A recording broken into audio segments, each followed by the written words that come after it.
Next guest is a father of two teenage boys with a powerful message about teaching children that they are either oppressors or oppressed. Watch this from a school board meeting. About critical race theory, which is pretty much going to be teaching kids how to hate each other, how to dislike each other. That's pretty much what it's going to, that's pretty much, I don't care what you say, it's pretty much what it's going to all come down to. You're going to deliberately teach kids, this white kid right here got it better than you because he white? You're going to purposely tell a white kid, oh, the black people are all down and suppressed. How do I have 2 medical degrees if I'm sitting here oppressed? Well, how did I get where I am right now if some white man kept me down?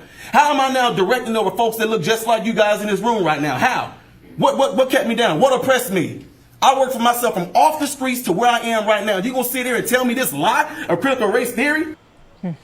Joining me now, Ty Smith, host of Cancel This with Ty Smith.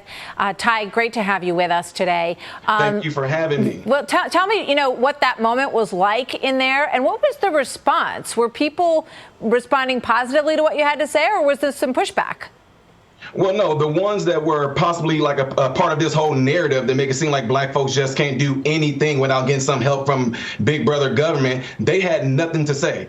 So before I spoke, a lot of people were up there saying all this, the black people have this hard, we need to do more, we need to do this. I'm sitting here thinking to myself, wait a minute, the very people that they are talking about, that was me. I was that kid that they're describing right there, and I didn't see not one of their faces ever come to my neighborhood trying to help out. But they do all this talking on the outside, they march and they got their fist up and they saying we're with you. But when it comes down to getting with us personally, none of them are ever there. So I just got really just passionate about it because I'm thinking to myself, now look, I went beyond this stuff. I took time to sit there and like, wait a minute, something has to be beyond this.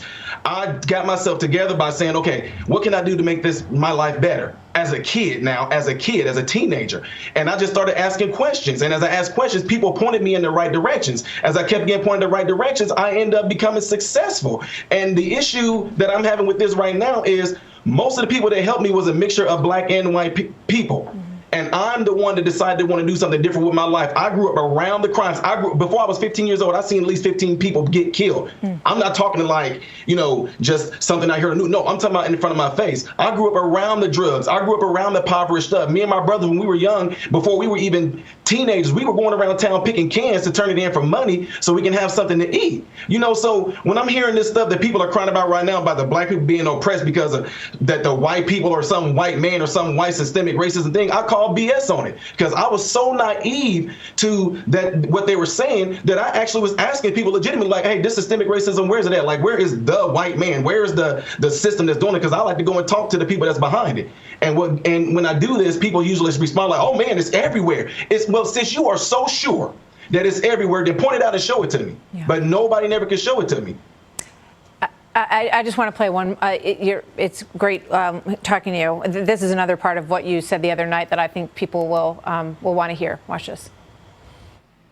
Martin Luther King said he wanted his kids to grow up in a world where they are judged by the contents of their what? Their character, not their skin. Absolutely. If they letting this stuff go on right now, it is absolutely doing the complete reverse of what he's doing. So when February comes, don't talk about Martin Luther King. When February comes, don't talk about Black History Month. Y'all gonna sit there and just pretty much pee on his grave with this nonsense? I'm thinking about you. You're the dad to two teenage boys, I think. What's your message for them? And is this resonating with them, or do they hear a lot from their friends that's very different from what you're telling them? Oh, geez, but my sons are 19 years old and 17 years old right now. To them, that's dad. What they seen right there, that's another walking, that's just another check mark. They see dad do this all the time. And to them, it's like, well, hey, guys, my dad do this all the time. So what's new? Because my sons weren't raised with that type of mindset. I've never once sat down with my sons and go, okay, now look here, sons, these are white people, these are black people. No, my son's seen everybody, be it male or female, as just friends. I never had to have this conversation with them that they're pushing. So it just really enrages me with this because I got nieces and nephews that's going to be in school and cousins is going to be in school. And I do not want this nonsense being taught to them because it's completely wrong. And that's why I said when this come around, don't talk about Martin Luther King. Don't talk about nothing that Martin Luther King said or did, because critical race theory is actually doing the reverse of that. It's making what Martin Luther King did and what he fought for, what he died for, meaningless. I don't think anybody could say it better than that. Ty Smith, Cancel This on Cities 92.9. I really appreciate you coming by. I hope you'll join us again. I thought, absolutely. Everybody was just so interested in what you had to say at that meeting, and I think you got people thinking. Thank you, Ty. Thanks for being here. Thank you. What is going on, folks? Appreciate you guys watching. Do me a favor. If you're trying to get to the next reaction video that I did after this video, it's right here. But if you're trying to get to my own personal stuff where I do a lot of comedy things that make you laugh, can help brighten your day, then you click right here, all right? And if you want to subscribe to this channel, you forgot to, get to know who I am first, though, right? Then you're going to click right here to lead you into this subscription. Make sure you hit the bell notifications to get notified anytime I post a video, all right? Let people